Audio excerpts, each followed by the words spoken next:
Whoa, whoa, whoa, whoa! That's nasty! And you're gonna come back on Friday. Hi, my name's Eli. I'm a student physical therapist, and today we're gonna be talking about temperature and gait speed. Temperature is an important vital sign to take. If you have a high temperature, it is a good indication that you have an infection. There are many devices we use to assess temperature. Two of them are shown here. The one on the left, you use a probe, and the other uses a laser to detect temperature. The more common one is on the left. To use this device, you start off by pulling the probe out of its starting position and applying a sleeve. It'll automatically turn on, and on the upper right button you can click to choose which place you would like to take the temperature. There are different places including axillary, oral, tympanic, and anal. Also, this one has a setting for axillary for a child. When you're finished with the device, make sure you dispose of the sleeve in the garbage. Next, I'll be showing you how to use it on an actual patient. Today we'll be taking oral temperature. To begin, make sure you place a clean sleeve around the probe, select the oral temperature on the screen, and ask the patient to open the mouth and lift up the tongue.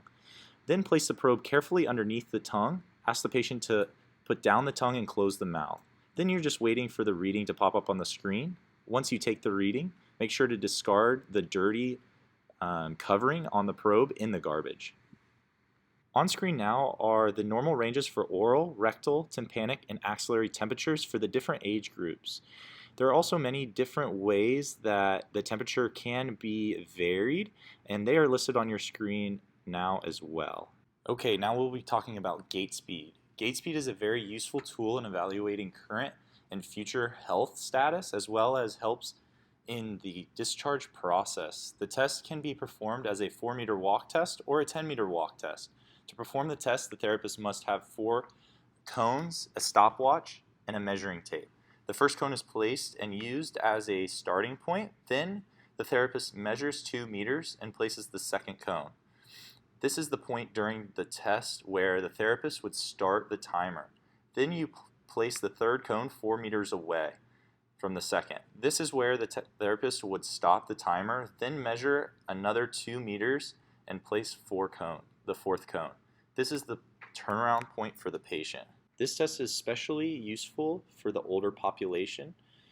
During this test, you would also want to make sure the patient has on a gait belt just in case the patient starts to fall. The gait speed test involves 2 different walking speeds. The first one is the comfortable speed, and the second one is the fast walking speed. The therapist would instruct the patient to walk at a comfortable pace for the whole distance. The therapist would time between the second cone and the third cone. Notice as the therapist walks right behind the patient, this is because you do not want to influence how fast they walk, but you also want to be there just in case they start to fall. On the screen now you see the patient performing the fast walking speed. Perform each walking speed 2 times. To calculate the results, you take the distance walked and divide it by the average time it took the patient to complete the comfortable walking trial. You would do the same for the fast trial. Gait speed is measured in meters per second. On the screen now are the norms for fast and comfortable walking speeds for different age groups. If your patient happens to be below the norms, it may be an indicator that they are at a risk for falling. Thank you for watching, and I hope you have a nice rest of your day.